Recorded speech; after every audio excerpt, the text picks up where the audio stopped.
Bien, primero que todo, saludo a los estudiantes de primero medio B.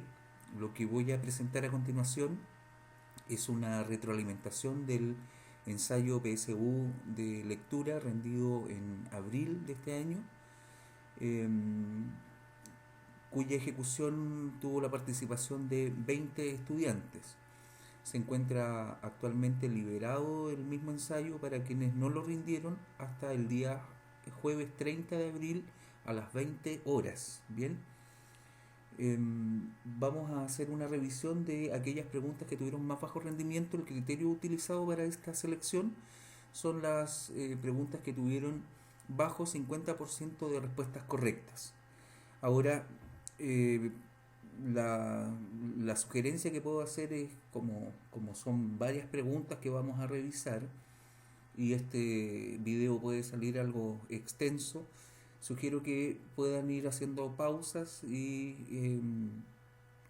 para cotejar las respuestas que ustedes dieron y no se vuelva tan tedioso esta revisión. Bien, primero que todo, una tabla con un simulacro, y esto para orientarlos. En realidad, cuando uno se pregunta si el resultado que está obteniendo es bueno o malo, eso depende de la carrera que quiere estudiar. Aquí yo, un estudiante, 600 puntos en todas las pruebas, en matemáticas, lenguaje, ciencias, etcétera, y que tuviera además un promedio que le diera un puntaje PSU 600, ¿ya? Y con un ranking también de 600, o sea, cuadré todo en 600, imaginando que eso fuera así. Un estudiante tendría, por ejemplo, la posibilidad eh, de ingresar a algunas carreras que aparecen en esta tabla y a otras no. Si se fijan ustedes, estas son tablas de el último, aparece el puntaje del último seleccionado en 2019 y del último matriculado, años 2018 y 2019. Si se fijan, esos puntajes obviamente varían dependiendo de las carreras. Esto es de la Universidad de la Frontera. Lo que sí, entonces, de que el puntaje que cada uno de ustedes obtiene es bueno o malo dependiendo de la carrera a la que va a querer postular. Y eso varía de un estudiante a otro. Por tanto, es importante aquí, más allá del puntaje curso, importa también, obviamente, más que eso, el puntaje personal que cada uno de ustedes tiene y el desafío está imponiendo cada uno de ustedes en el sueño de llegar a una carrera universitaria. Si es esa la vía y si es otro el camino, bueno, entenderemos también de que por otros medios también hay pruebas de selección que implican ejercicios como el de PSU. O sea, por ejemplo, para ingresar a Fuerzas Armadas, por ejemplo, u otras instituciones similares, se requieren también pruebas de conocimiento y en este caso de comprensión lectora. ¿Ya? Vamos a partir entonces. La primera parte de la prueba tiene una serie de preguntas que están en torno a el siguiente texto. Bien, si miramos la silueta completa del texto, tiene 11 párrafos, hay un titular y abajo dice noticiasterra.com. Entendemos entonces de que es una noticia, ¿ya? Dice Elizabeth Rudinesco pierde juicio con la hija de Lacan. Ahí está el titular. Continúa. La historiadora francesa Elizabeth Rudinesco y las ediciones Seuil fueron condenados bajo el cargo de difamación por una cámara de segunda instancia de esta ciudad, en calidad de autora y casa editora del libro Lacan Envers et contra tout, de próxima traducción al castellano. Para la autora del libro, que ya publicó una biografía del psicoanalista muy objetada por su familia, la última verdad del Freud francés, no habría sido respetada, informa el sitio de la Escuela de Orientación Lacaniana, EOL. Allí entonces entendemos que está el punto medular del juicio, ¿bien? Y la acusación que fundamentó esta demanda. Aunque Lacan hubo manifestado el anhelo de terminar sus días en Italia, en Roma o en Venecia, y que hubiera deseado funerales católicos, fue enterrado sin ceremonia y en la intimidad en el cementerio de Gitancourt. Escribe Rudinesco. Bien, escribe Rudinesco. Esto es importante para una de las preguntas que luego veremos. Ahí aparecen comillas entonces y se cita lo que dice Rudinesco. Por esta razón, Judith Miller, la hija de Lacan, se consideró difamada. En su juicio, realizado este mes, el tribunal admitió el carácter difamatorio de esos dichos y rechazó las explicaciones de los defensores. Por su formulación lapidaria, su construcción y las palabras empleadas, la frase "aunque hubiera deseado funerales católicos" fue enterrado sin ceremonia y en la intimidad en el cementerio Gitancourt. No podría de ningún modo interpretarse como la expresión de un punto de vista, se expidió el tribunal. ¿Ya? Entonces el tribunal se sujeta de estas expresiones dadas por Rudinesco para entonces aceptar esta acusación. Así como tampoco de una hipótesis, aunque fuera razonable, esclarecimiento de una paradoja, de un simple deseo prestado a Lacan, de un sueño de grandes funerales católicos hecho un día como bravuconada por Jacques Lacan. Sí, en varios momentos las comillas y eso implica que son citas, pero siempre en este caso las citas hacen referencia a palabras de Rudinesco. Bien, esta frase, por su composición y la oposición objetiva y cierta y la realidad contraria de sus exequias, significa que un anhelo de Jacques Lacan no fue respetado por aquellos que estaban a cargo de la organización de sus exequias, continúa la historiadora.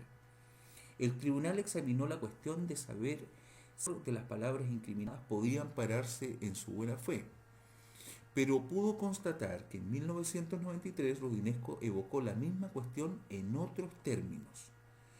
Lacan era ateo, incluso si por bravuconería soñó algún día con grandes funerales católicos, escribió en su biografía. Esa cuestión, dice el fallo, o sea, aquí se cita lo que señala el fallo del tribunal, no podría de ninguna manera confundirse con la afirmación, tan concisa como perentoria, haciendo objeto de las presentes diligencias. Y considerando que el autor, por la autora, no disponía de ningún elemento de información serio que venga en apoyo de sus palabras, el tribunal concluyó que no podría acordarle el beneficio de la buena fe a Rudinesco. Autora y casa editora fueron condenados a entregar 1 euro por daños y perjuicios a Judith Miller y 6.000 euros a título de gastos de justicia. Bien, bueno, con esta información vamos nosotros a las preguntas. La primera pregunta, y este panorama lo van a ver en todas las revisiones que vamos a hacer, tenemos aquí una sección donde está la pregunta, otra tabla que está al inferior, que es más bien una tabla técnica donde se identifican la habilidad cognitiva asociada a la pregunta, el eje temático, que en este caso es comprensión lectora, lo mismo que su subeje. El curso al que se asocia la pregunta es primero medio y la dificultad declarada, en este caso por docente, en este caso quienes construyen la prueba, es fácil, ¿ya? Y acá a un costado van a ver ustedes en cada una de las preguntas, en verde, cuál es la alternativa correcta y qué porcentaje de estudiantes del curso marcó esa alternativa. En este caso un 15% de los estudiantes marcó la alternativa C.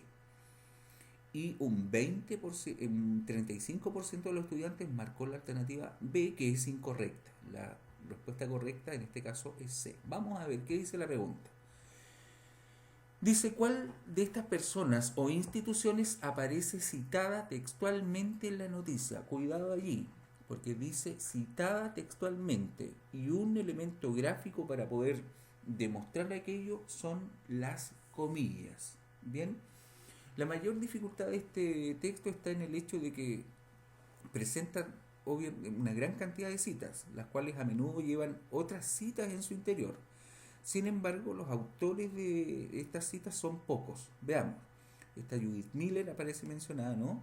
Pero no aparecen palabras dichas literalmente por ella. Se manifiesta su posición y sus intenciones, pero no se le da voz. Lo mismo pasa con las dos instituciones, la Casa Editora Seguil y la Escuela de Orientación Lacaniana, que son parte del litigio pero no tienen voz en la noticia.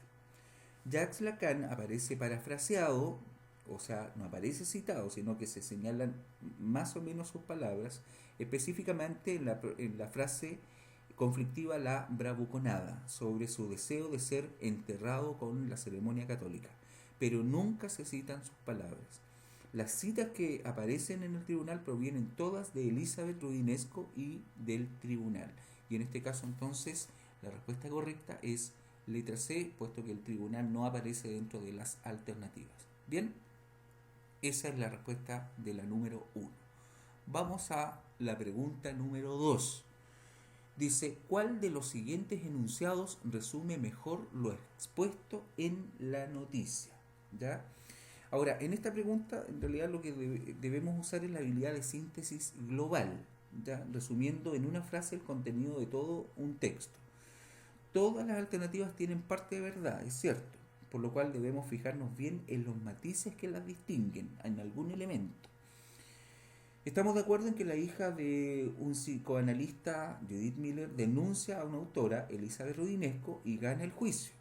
Pero esa información ya está dada en el título en sí. ¿Ya? Al leer el texto adquirimos más información y podemos entender las circunstancias de esta denuncia. La motivación del dinero, la opción B, es absurda, ya que el tribunal de la noticia se nos dice que solo pidió €1, algo así como 800 y algo de pesos chilenos, por lo tanto es una compensación bastante baja, ¿ya? Esto indica que el triunfo es más bien moral. Esta circunstancia insólita puede darnos a pensar que existe una enemistad personal entre Miller y Rudinesco, la opción A, pero esto no podemos saberlo por el contenido de la noticia.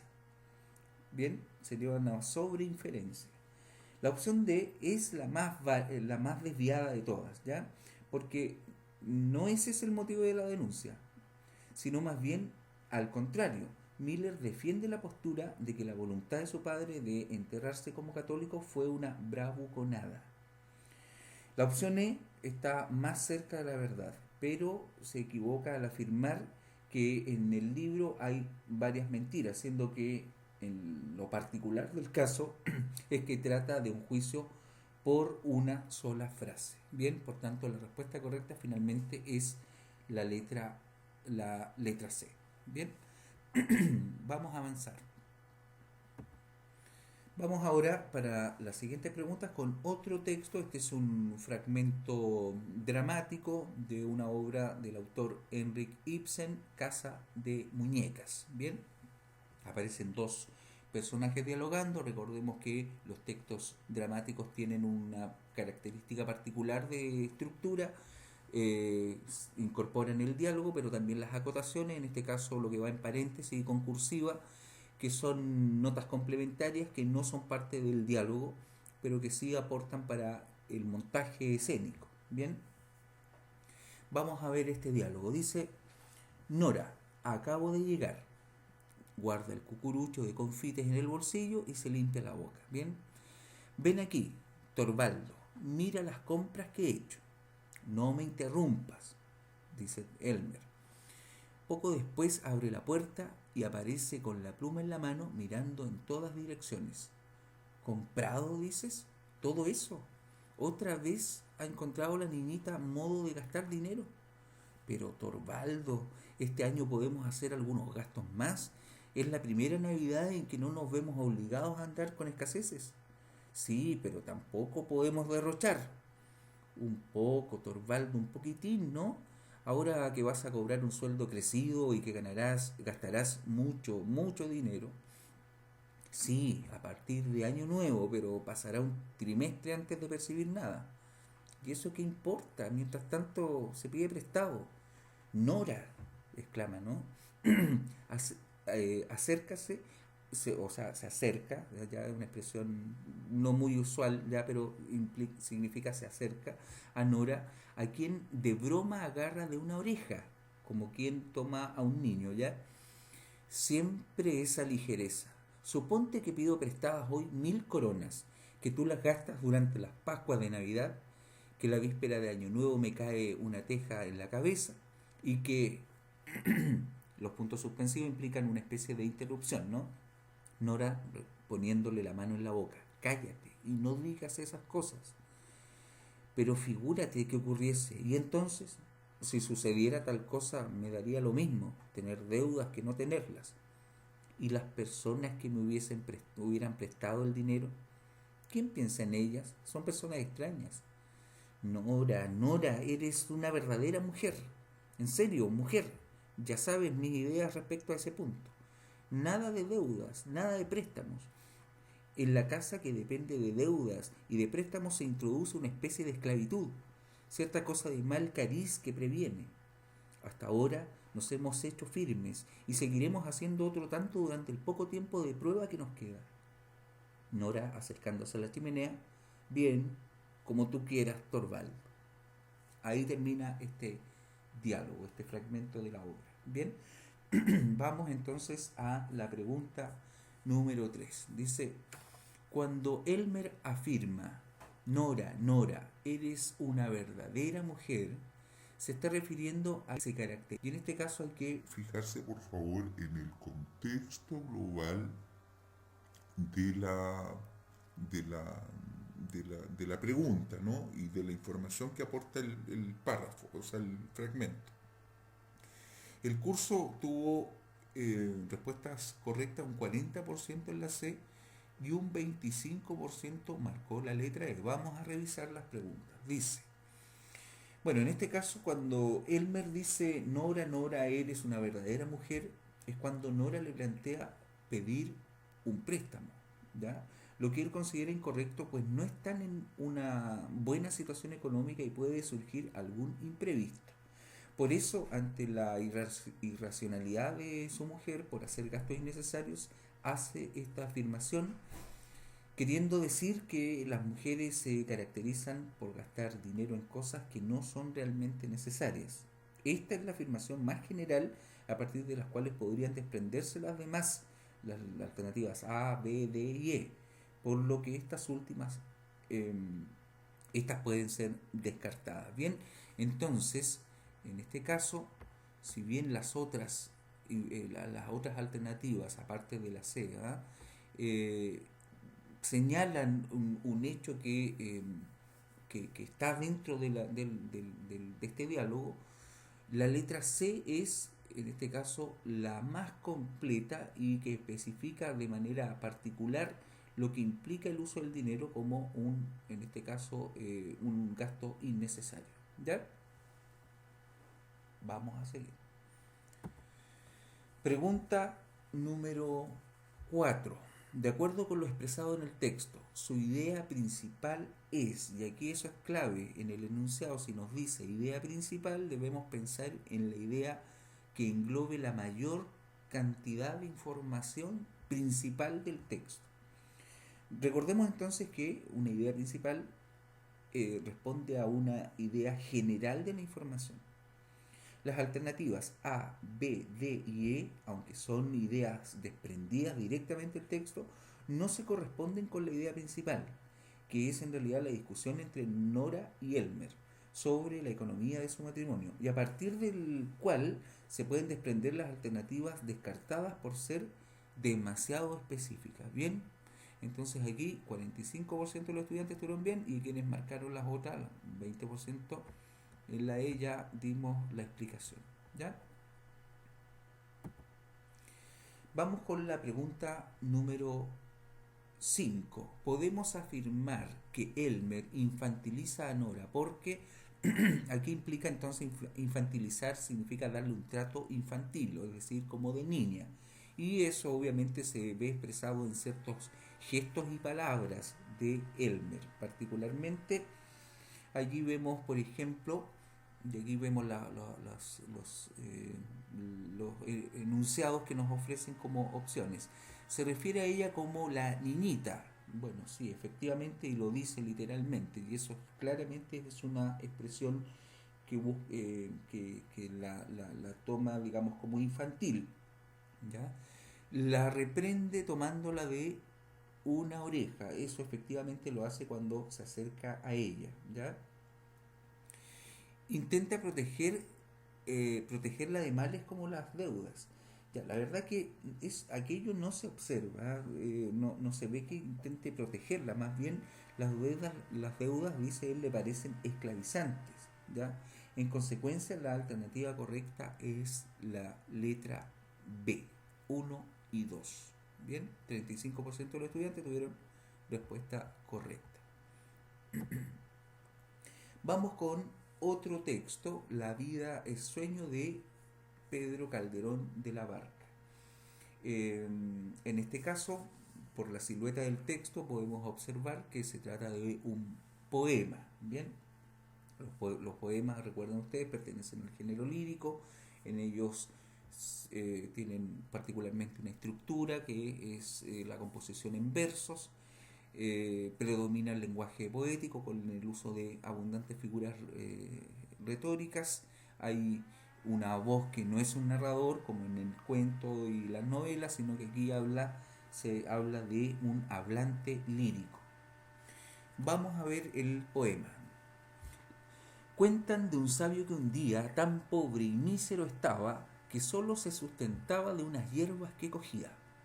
¿Habrá otro, entre sí decía, más pobre y triste que yo? Y cuando el rostro volvió, halló la respuesta, que otro sabio iba cogiendo las hierbas que él arrojó. Quejoso de mi fortuna yo en este mundo vivía, y cuando entre mí decía, ¿habrá otra persona alguna de suerte más importuna?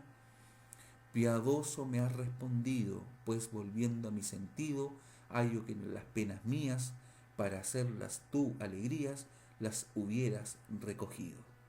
Bien, principalmente el poema habla entonces de el lamento de una persona que finalmente entra, que hay alguien que está en peor condición que él, por lo tanto finalmente reflexiona de que su lamento casi era injustificado, pensando en que sus males son incluso más agudos en otras personas. ¿Ya? Vamos entonces a la pregunta 7. Aquí hubo un 45% de acierto, pero la alternativa C ofreció 35% de respuestas. 35% de los estudiantes marcaron la alternativa C y es bastante alto. Vamos a explicar aquí cuál es la situación que ocurre. Dice, la calidad literaria del fragmento leído se sustenta en... Ya, vamos a entender un poquitito aquí el tema de lo que es calidad literaria. Concepto bastante complejo en realidad. Es una pregunta calificada como muy difícil, así que para tranquilidad de algunos, ¿ya? 1. Dice la universalidad del tema. 2. La utilización de una estructura poética compleja. 3. El manejo del lenguaje figurado. Bien, primero que todo hay que entender que la calificación de la calidad literaria de un texto es una situación obviamente compleja de definir. Esto porque existe en realidad mucha discusión en torno a los lineamientos que definen la calidad o las pautas de calidad de un texto literario. ¿Ya? Sin embargo, analizando las alternativas posibles, se desprende lo siguiente.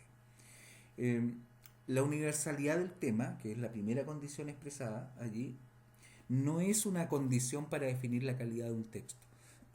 Si bien puede generar mayor interés, no es un elemento que define la calidad. Pero sí lo son la utilización de una estructura poética compleja y el manejo del lenguaje figurado. Varios marcaron la letra C y reconocen, por tanto, el manejo del lenguaje figurado como un rasgo de la calidad literaria de un texto. Y eso está bien, pero le faltó reconocer el número 2, la utilización de una estructura poética compleja. Y en este caso, la estructura poética compleja está dada por la composición del poema en sí. Si nos fijamos entonces, es un poema de versos octosílabos, y eso significa entonces que todos tienen 8 sílabas. Si hacemos la revisión podemos fijarnos entonces en ese detalle, y eso ya lo hace ser complejo. Bien, Por tanto, aquí la alternativa correcta es la E, solo 2 y 3. ¿Bien? Vamos con otra pregunta y para ella también hay aquí un poema de Nicolás Guillén. Nicolás Guillén, ¿ya? Un poeta latinoamericano de gran prestigio. Para quienes gustan del folclore, hay bastantes poemas de este autor que se han musicalizado, ¿ya? Los que le gusta el folclore latinoamericano, no sé, Alejandro Obreque puede ser, ¿ya? También Doménico, quizás le guste algo de esta música. Para que busquen entonces a música de poemas musicalizados de Nicolás Guillén. Vamos a ver, dice aquí: qué largo camino anduve para llegar hasta ti, y qué remota te vi cuando junto a mí te tuve. Estrella, celaje, nube, ave de pluma fugaz, ahora que estoy donde estás, te deshaces sombra helada. Ya no quiero saber nada, yo solo sé que te vas. Bien, vamos a ver qué preguntas hay. Está bueno este poema también. Dice, presente en el fragmento. Es él o la, y aquí estuvo muy baja el nivel de aciertos, ¿ah? Solo un 15% acertaron con la alternativa B y un alto porcentaje, un 30%, de lo marcó la letra D. Vamos a tratar de definir. Claro, los dos conceptos se parecen bastante, tristeza con nostalgia, pero recordemos un detalle, ¿ya? Si bien los dos se parecen mucho en términos emocionales, la nostalgia implica la amargura por un pasado, ¿ya? Por la evocación de un pasado. Y vamos a fijarnos en la explicación entonces de que aquí en realidad el estado anímico de este hablante lírico habla de una situación presente de tristeza. Los versos anteriores, decimos entonces, no poseen ninguna marca textual o metáfora ya que nos permita decir que el hablante lírico está enojado. Entonces la A se descarta. Tampoco angustiado, así como tampoco que esté conformado, ¿no?, con la idea de su objeto lírico, resignado, por ejemplo, ya en la E. La nostalgia tiene que ver con un estado de tristeza sostenida por el recuerdo del pasado. Sin embargo, la tristeza del hablante lírico es presente, pues no quiere saber nada. Solo está presente para él la ausencia de su objeto amado, que es la letra B. De este modo, es esa la respuesta correcta. ¿Bien? Es un estado presente, no por una ausencia del pasado, ¿ya? Vamos con la siguiente pregunta. Una carta al director, un texto periodístico de opinión, entonces donde un lector cualquiera presenta con un tono, en ocasiones puede ser para establecer un reclamo, una inquietud, sugerencia, petición, puede ser incluso felicitaciones, bien, con distintos propósitos de orden más bien subjetivo, bien. En este caso dice: señor director, tiene dos párrafos. El primero dice: la bicicleta es un modo de transporte limpio, querido por todos, que nos permite compartir en familia y que nos trae muchos recuerdos de la infancia. De aquí habla positivamente de la bicicleta. Y después viene el conector, sin embargo, que va a establecer, obviamente, ya podemos anticipar un contraste respecto de este lado positivo del uso de la bicicleta. Sin embargo, la bicicleta dista, es decir, está muy distante, ya dista mucho de ser una alternativa real de transporte para la mayoría de los santiaguinos. Esto se debe principalmente a la geografía y clima de nuestra capital. El gran tamaño de Santiago, sumado a la presencia de importantes comunas dormitorio, como Puente Alto, Maipú y San Bernardo, significa entonces que comunas dormitorio significan que la gente vaya a dormir y que trabaja en otra comuna, ¿ya? Esta situación no inducen a que la mayoría de los santiaguinos deban realizar largos viajes para trabajar, que en promedio superan los 12 kilómetros, Estas largas distancias, además del frío de nuestro invierno y de lo altamente peligrosas que son nuestras calles para los ciclistas, ya dificultan cualquier intento de masificar la bicicleta. El otro párrafo dice: por otra parte, una ciclovía que requiere en muchos casos similar espacio físico que una pista de buses es utilizada actualmente por no más de 400 ciclistas al día, mientras que una pista vehicular puede ser utilizada por más de 9.000 pasajeros de bus por hora. Luego, el espacio físico designado para las bicicletas es utilizado de manera muy ineficiente. Bien, ahí está el reclamo puntual.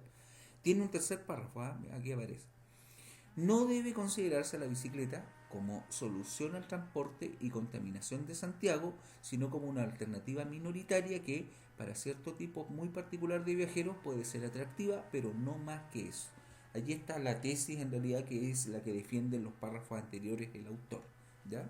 Es el punto de vista, la especie de conclusión que se extrae entonces de todos los otros datos que expone el autor que aparece abajo referido. Bien, vamos a ver las preguntas. La pregunta número 13 tuvo 45% de acierto, pero un 35% de los estudiantes marcaron la alternativa E. Se parece, a ver, la letra D es 1 y 2. Consideraron además el enunciado de acá como correcto. Vamos a ver, dice: ¿cuál de las siguientes alternativas es una causa para no hacer masivo el uso de la bicicleta en Santiago? Primero, el frío del invierno. 2, la peligrosidad de las calles. 3, la distancia que hay entre Puente Alto y Maipú. Ya, la 3 inmediatamente la descartamos, pues cuando se cita a estas comunas no se hace referencia a la distancia entre ellas, sino que se está hablando de que son comunas dormitorio, ambas, Puente Alto y Maipú, y que la mayoría entonces no trabaja allí, sino que viaja a otros lugares. No hay referencia en el texto sobre la distancia entre estos dos sitios. Pero sí está referido lo que habla del frío del invierno y la peligrosidad de las calles, ¿ya? Creo que dice el texto algo sobre la seguridad. Bien, aquí altamente, dice justamente, y de lo altamente peligrosa que son nuestras calles. ¿Ya? Aquí está. Entonces, la respuesta correcta es la letra D. Bien, avancemos. La pregunta 15 de la misma lectura ya dice: a partir de la lectura se infiere que A, los chilenos trabajan muy lejos de sus casas. B, el uso de la bicicleta es poco atractivo para los chilenos. C, las ciclovías no son suficientes para la cantidad de ciclistas. D, no se han presentado reales soluciones para masificar el uso de la bicicleta. Y E, el uso de la bicicleta es una buena alternativa para enfrentar problemas familiares.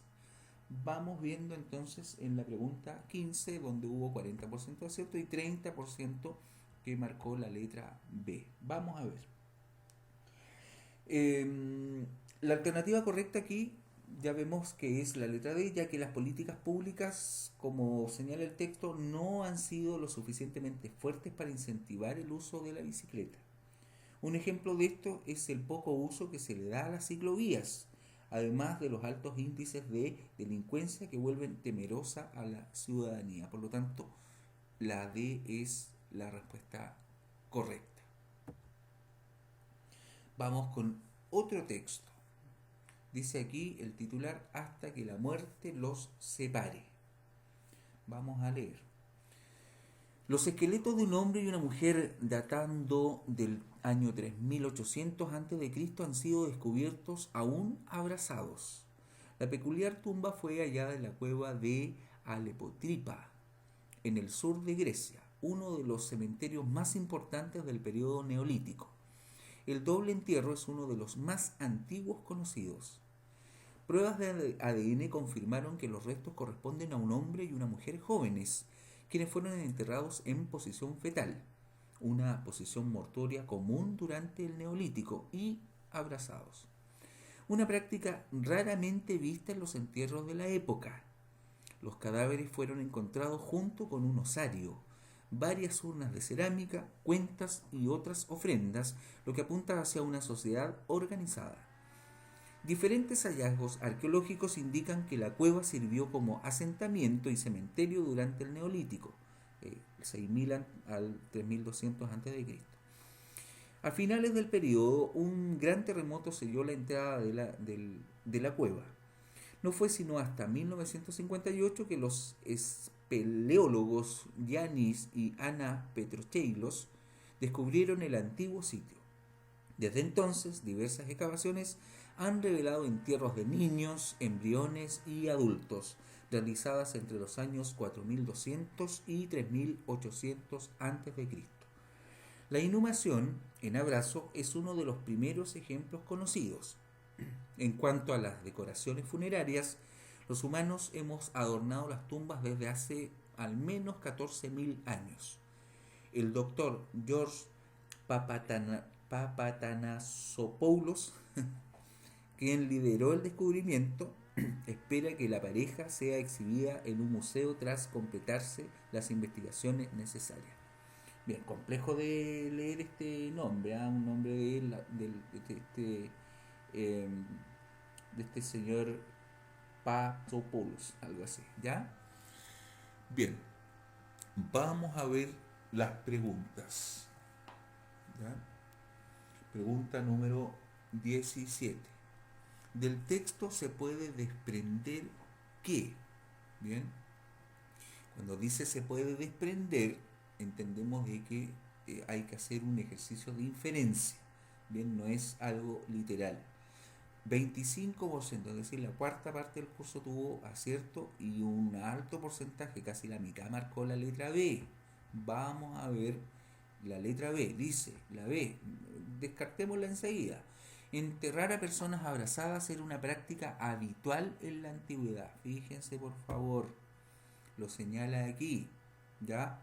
Una práctica raramente vista en los entierros de la época. Por lo tanto, esa forma de entierro abrazados no era una práctica habitual.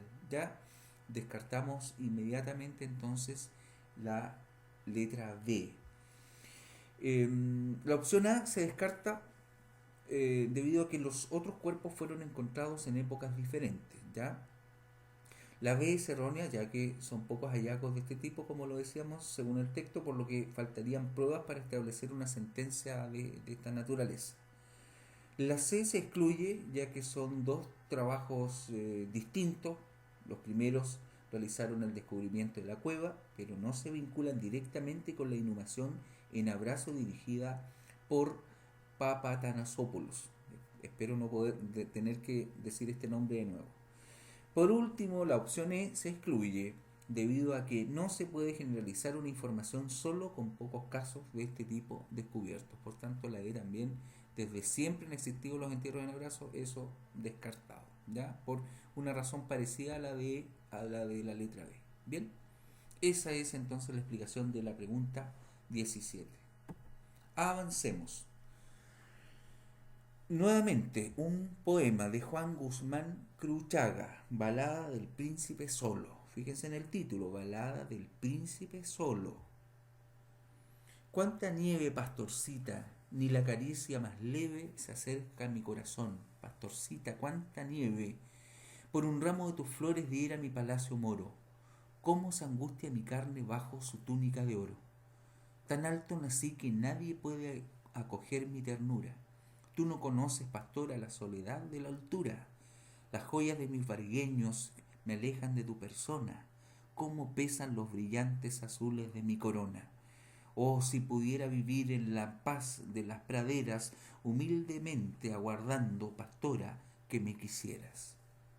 Bien, vemos allí entonces, si habla aquí de un príncipe, será ese este hablante, y hay ciertas marcas en el texto que nos hacen suponer de esa condición. Habla aquí, por ejemplo, cómo pesan los brillantes azules de mi corona. Podemos pensar en un rey, ¿no? O una persona que tiene un poder, en este caso real, ¿ya? Cuando digo real, referido a la realeza. Bien. vamos a ver. Bien. Pregunta 20. Del poema anterior podemos decir que el hablante lírico es A, un rey o un príncipe, claramente, por lo mismo que acabamos de señalar. Varios marcaron la alternativa D, ya 40%. La D dice un hombre poderoso pero sin amor. La verdad que el concepto poderoso, un rey obviamente es poderoso, pero el concepto poderoso es menos preciso que decir aquí un rey o un príncipe, que existe suficiente información para marcar esa opción. Porque lo poderoso de una persona puede tener otra connotación, puede ser un poder económico, puede ser un poder espiritual, un poder militar. Entonces, en este caso es más preciso, por la información que nos entrega el texto, hablar de un rey o un príncipe. Bien, esa es principalmente entonces la explicación. ¿Ya? Bueno, la alternativa A, como decíamos, es correcta considerando principalmente las características del hablante. El hablante se expresa de sí mismo, recordemos, como diera mi palacio moro, ya el palacio asociado entonces al lugar donde habita el rey, su túnica de oro, otro elemento, ya la túnica, cómo pesan los brillantes azules de mi corona, que ya habíamos citado. Esos elementos entonces, más el mismo título, Balada del Príncipe Solo, hacen referencia para que entendamos de que el hablante lírico aquí es un rey o un príncipe. Vamos con la siguiente. Madrigal de Amado Nervo, un poeta, creo que es mexicano, ¿no? Por tus ojos verdes yo me perdería, sirenas de aquellas que Ulises sagaz amaba y temía. Por tus ojos verdes en lo que fugaz brillar suele a veces la melancolía, por tus ojos verdes tan llenos de paz, misteriosos como la esperanza mía, por tus ojos verdes, conjuro eficaz, yo me salvaría. Bien, vamos a ver. Pregunta número 22. Tuvimos bajo acierto aquí, solo el 20%. Bien, el 20% de 20 alumnos es 4, ¿ya? 4 alumnos nada más acertaron entonces con la respuesta correcta. Ya, esta es una pregunta donde hay que recordar un contenido visto en séptimo y octavo, por si acaso, que son las actitudes líricas. Dice, ¿cuál es la actitud lírica que predomina en el poema? Ya, recordemos, las actitudes líricas, ¿cuáles son? Son solo 3. Por tanto, aquí ya podemos en la alternativa descartar.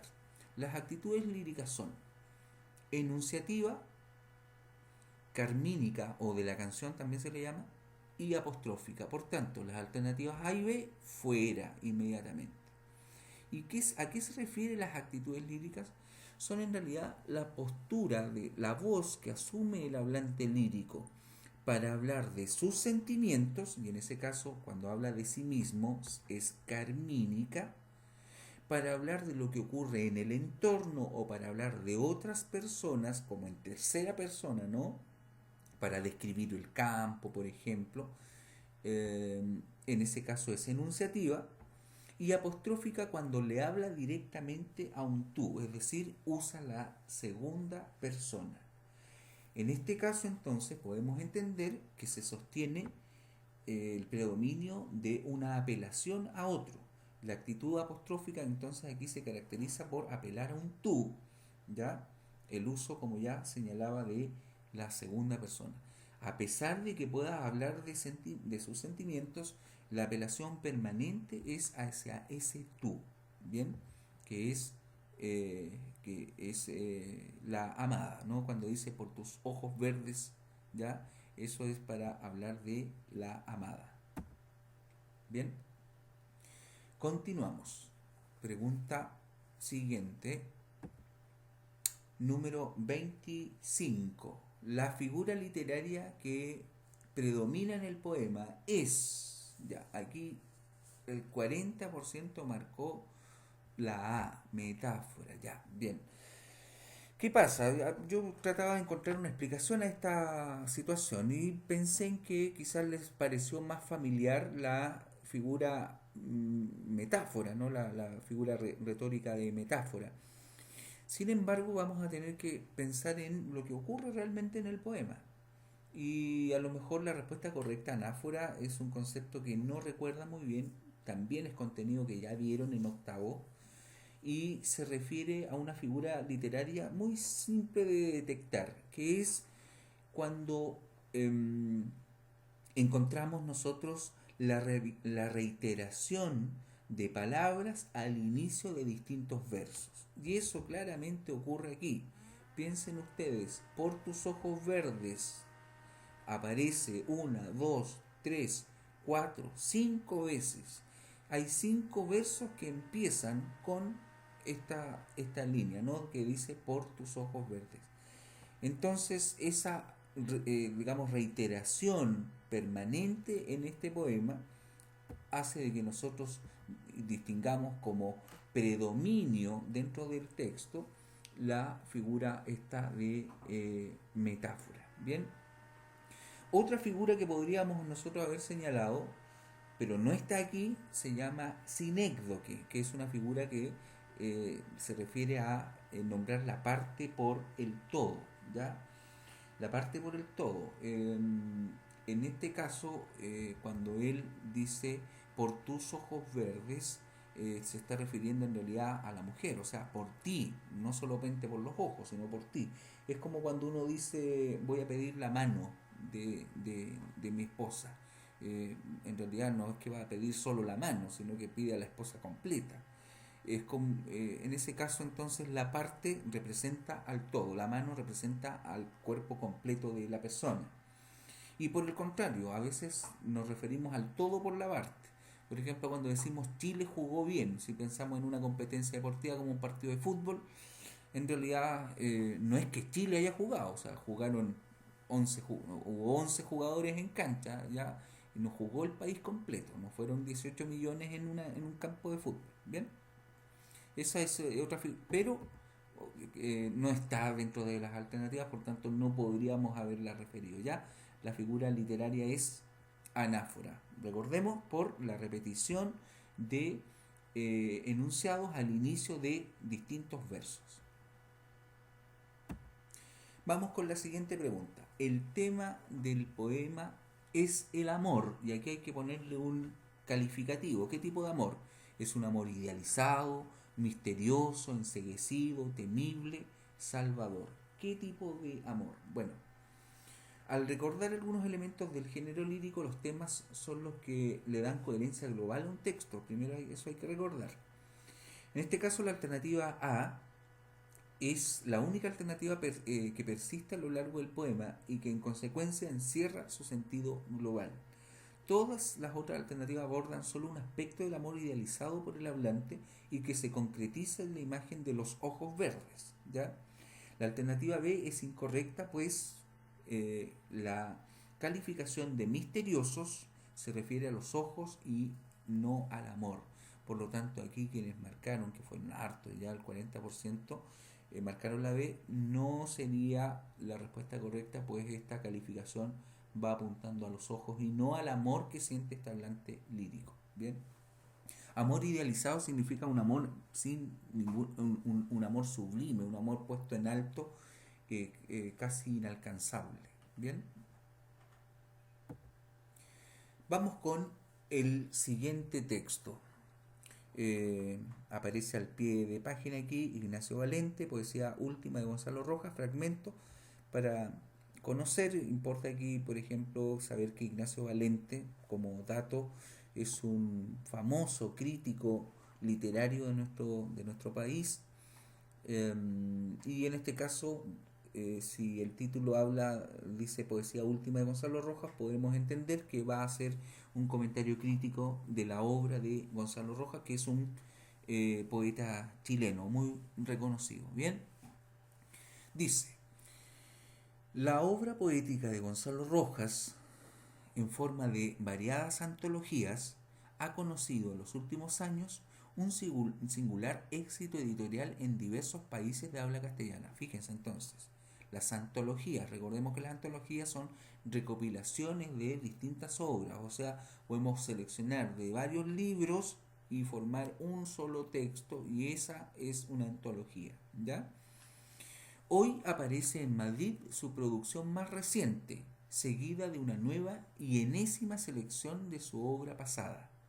Comentaré solo su creación última, es decir, él se va a referir a su obra, a su libro, a su producción, digamos, última, y no a las antologías, ¿ya? La introducción del propio autor es interesante.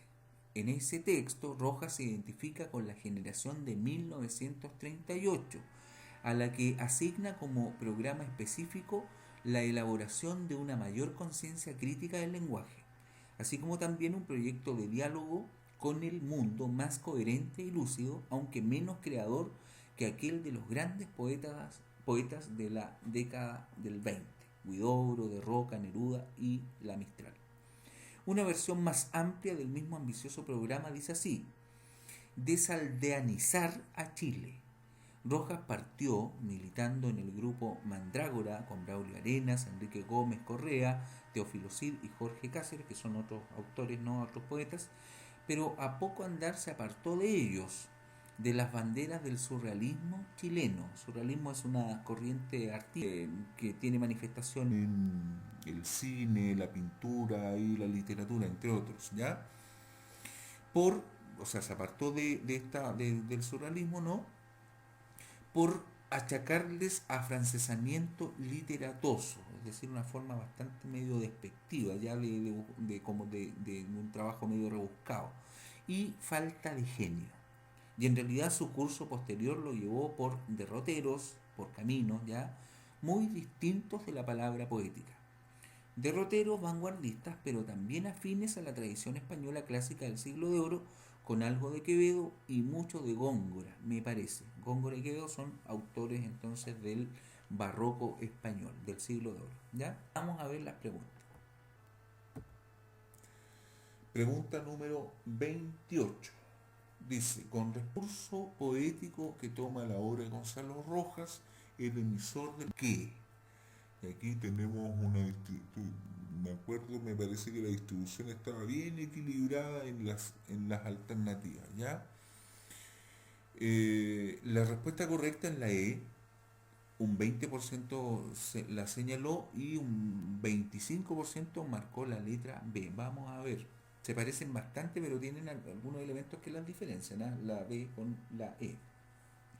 Bueno, primero aquí debe buscarse la respuesta que mejor parafrasee lo dicho en el fragmento. Parafrasear es decir, aunque lo diga con otras palabras, se limite a señalar lo que el texto señala, ¿ya?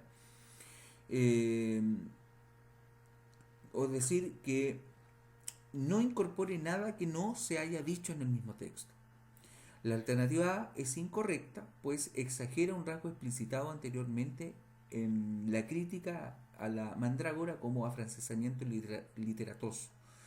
Eso de ninguna manera quiere decir que no hayan en la poesía de Gonzalo Rojas influencias francesas o que éstas desaparezcan deliberadamente para dar paso a las influencias españolas. Primero, la alternativa B es falsa, y atención aquí, porque el texto en ninguna parte dice que estos rasgos, vanguardismo y poesía española clásica, aparezcan de forma combinada. Esa es una palabra clave allí. No habla de forma combinada. No se dice nada de la forma en la que conviven estas dos orientaciones de la influencia de Gonzalo Rojas. De hecho, el texto dice conviven, pero no necesariamente se combinan, que son conceptos distintos. La opción C no es correcta, pues el texto afirma que en el camino que toma la poesía de Gonzalo Rojas conviven elementos del vanguardismo con elementos de la poesía española clásica, ¿ya? Conviven. La alternativa D, al igual que la alternativa C, consiste en una exageración, pues acentúa el énfasis de la ruptura con la mandrágora para asumir un completo alejamiento de ese tipo de desarrollo de la obra poética, lo que en realidad no se afirma ni tampoco es cierto. Por último, la alternativa E es la correcta, puesto que asume en la obra poética de Rojas la continuidad del proyecto vanguardista, al que se le suman, sin explicitar cómo, elementos que le acercan a la lírica española del siglo de oro. De esta forma es esta la que más se asemeja a lo dicho en el enunciado original, ya, de el autor. Bien, es larga la explicación, pero era importante señalarla. Bien.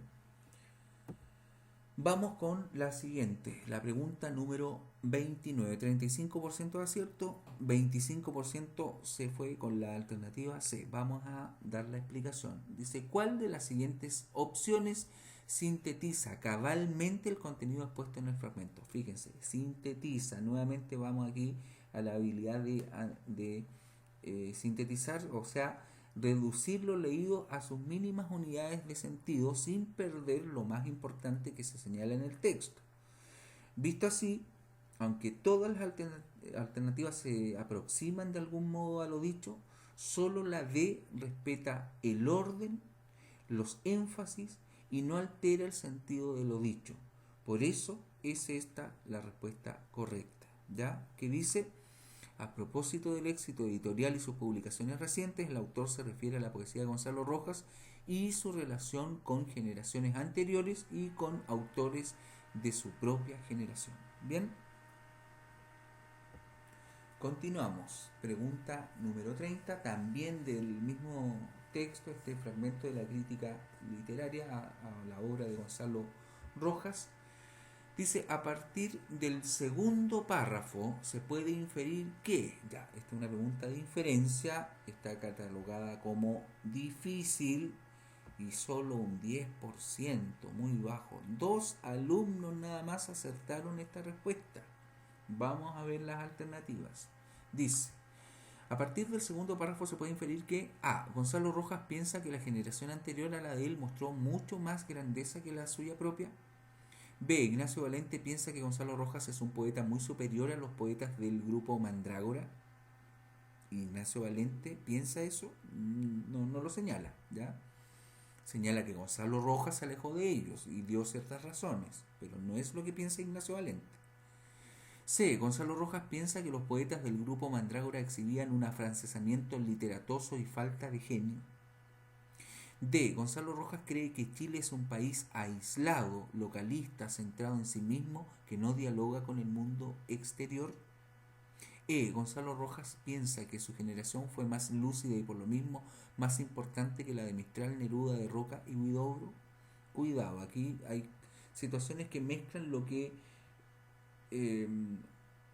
se dice en el texto con otros elementos que no son parte de lo que allí se señala. Ahí hay que prestar mucho ojo. Bueno, primero que todo debemos pensar que la pregunta, si nos dice arriba que debemos inferir, significa que debemos extraer información del texto que no está dicha textualmente, pero que puede desprenderse de lo ahí señalado. O sea, desde este punto de vista, la C inmediatamente es incorrecta, puesto que no se necesita inferir para afirmar aquello. O sea, esto se dice efectivamente, la C es algo que está en el texto, pero de manera textual, y aquí nos pide inferir. Por tanto, ya eso descarta al 35%, por favor, que marcó la C, para que preste atención, ¿ya? Entonces, expliquemos otras. A ver, la B tampoco constituye en realidad una inferencia correcta, puesto que Ignacio Valente no refiere su propia opinión de los poetas de la Mandrágora, sino más bien expresa lo que pensaba Gonzalo Rojas al respecto, lo que señalé hace un rato. La opción E no es correcta, pues no hay elementos suficientes para discernir una superioridad absoluta de una generación con respecto a la otra. Si bien la generación del 38 aporta un diálogo con el mundo, dice, lúcido, coherente y con mayor lucidez sobre el lenguaje, la generación anterior presenta una grandeza creadora que Rojas admite que su generación no logra. Por esta misma razón, la alternativa A es incorrecta, ¿ya? La alternativa correcta es la letra D, pues con la expresión desaldeanizar Chile como características de su proyecto poético podemos inferir que su opinión es que Chile es un país aldeano, lo que quiere decir que es como una aldea. o sea, que está lejos de las grandes ciudades o las metrópolis, y su modo de vida, que además tiene pocas y lentas relaciones culturales con el exterior, y de esta forma reproduce una dinámica más bien aislada. Eso es lo que quiere decir, ¿ya? Por tanto, la letra D es la correcta. La pregunta 31 dice: el emisor del fragmento en el primer párrafo afirma que la poesía de Gonzalo Rojas, y aquí casi la mitad marcó bien, aquí anduvimos mejor, un 25% marcó la letra C. Vamos a explicar la 31. Letra A dice: sigue vigente pues el escritor no deja de publicar nuevos trabajos. B, recientemente ha lanzado 2 libros, los cuales serán comentados por el autor. C, ha tenido un éxito editorialmente importante, pero solo en los países de habla castellana. D, gracias a la publicación de diversas antologías, ha tenido un importante éxito editorial en los países de habla castellana. E, tras haber sido antologada, es decir, convertida en antología hasta el cansancio, ha vendido miles de ediciones en el mercado hispanohablante, no así sus nuevas producciones. Bien, aquí hay informaciones falsas que en varias preguntas que obviamente se ofrecen como distractor. En primer lugar, hay que entender que se afirma que las antologías de Gonzalo Rojas han gozado de éxito editorial en el mundo de habla castellana, ¿ya? No se nos indica que este fenómeno sea exclusivo a los países que hablan castellano, por lo que la C no es correcta. Tampoco se nos indica el número de copias vendidas, por lo que la alternativa E, que hace referencia a miles de ediciones, tampoco es adecuada. La letra B no hace referencia a que son las antologías y no los otros libros los que han gozado de mayor éxito editorial. Dicho de otra manera, Gonzalo Rojas solo tiene una obra que merece el comentario del autor. La otra obra que se menciona es en realidad una antología, por lo que no es un libro considerado como nueva producción. Posteriormente, el emisor comunica la reciente edición de 2 libros de Gonzalo Rojas. El primero, en el que aparece su producción más reciente, que aparece junto a una nueva y enésima selección. El adjetivo enésima señala que hay muchas otras antes. De entre las alternativas, la única entonces que expresa esto es la letra D. Tanto la alternativa A como E son incorrectas, pues el autor no se refiere precisamente a la vigencia de su poesía, ¿ya? Ni tampoco señala que sus nuevas producciones no han tenido buena recepción en el público. Como podemos ver entonces, la única alternativa que expresa de manera correcta la idea central del párrafo es la alternativa D. Bien, pensemos que es solo del primer párrafo. Bien, vamos con, ya casi terminando. Nadie te preguntó. Este es un texto seleccionado dentro de los relatos que se exhiben en Santiago en 100 palabras. Bien, está interesante este microcuento. Bien, ¿sabías que el oso polar no es blanco, es negro? No lo sabías, ¿cierto? Claro que no lo sabías, me dijo un pequeño en el zoológico, burlesco, irritante, luciendo despectivo la insignia del grandioso colegio con el que su padre siempre soñó. Lo seguí hasta el foso del león. ¿Sabías que los leones comen niños? Mentira, viejo ignorante, respondió, mientras yo montaba su pequeña humanidad sobre mis hombros, arrojándolo a las fauces del animal e intentando esclarecer el dilema. Este es un caso excepcional, gritó el niño, siempre pedante, justo antes de que el animal alcanzara su frágil cuello. ¿Ya? Bien. Vamos a ver. Fauces, dice allí. Esta es una pregunta de vocabulario contextual, de dificultad media. 35% de los estudiantes acertaron y 25% marcó la letra D. Trompas. Ya, vamos a ver aquí, principalmente en realidad aquí, vocabulario contextual tiene la dificultad de que si no hay un dominio de conceptos muchas veces, más allá de lo que pueda ofrecer el contexto, aunque el ítem se llama así, hay ocasiones en que necesitamos nosotros tener un conocimiento de la definición del concepto. Y en este caso las alternativas a veces pueden presentarnos, digamos, opciones cuyos términos no reconocemos. Y eso pudo haber sido la trampa aquí o el distractor. Ya, en este caso, fauces, pensando aquí en el mismo texto, cuando dice arroja las fauces del animal, entendemos nosotros que el animal va a devorar a este niño. Por tanto, entendemos de que se habla de tragarlo. De allí pudimos haber, digamos, llegado a este concepto, tragaderas, que en el caso de fauces y tragaderas, en realidad se vinculan ambos a un mismo significado. ¿Qué dice? Parte posterior de la boca de los mamíferos que se extiende desde el velo del paladar hasta el principio del esófago. ¿Ya? Todas las demás alternativas, ñatas, caras, narices, trompas, hablan principalmente de otros órganos que no son los con los que va a tragar o devorar al niño este león. ¿Ya? Hablan de cara, o no habla de todo el rostro, ¿no? De una persona más bien, y los demás hablan de nariz, trompa, ¿ya? Oñata, que vienen a ser lo mismo en humanos u otras especies. Bien, esa es entonces, con eso hemos concluido. No sé cuánto tiempo nos habrá tomado el video, luego vamos a ver. Espero que hagan entonces la revisión de acuerdo a sus respuestas. Eh, Voy a acompañar, van a poder ustedes hacer la revisión con la prueba en versión PDF, que también voy a enviar a sus correos. Bien, espero que pase pronto la situación sanitaria en la que estamos, para que las siguientes sesiones de retroalimentación podamos vivirlas de manera presencial y no de esta forma tan incómoda. Bien, que estén muy bien, saludos a sus familias.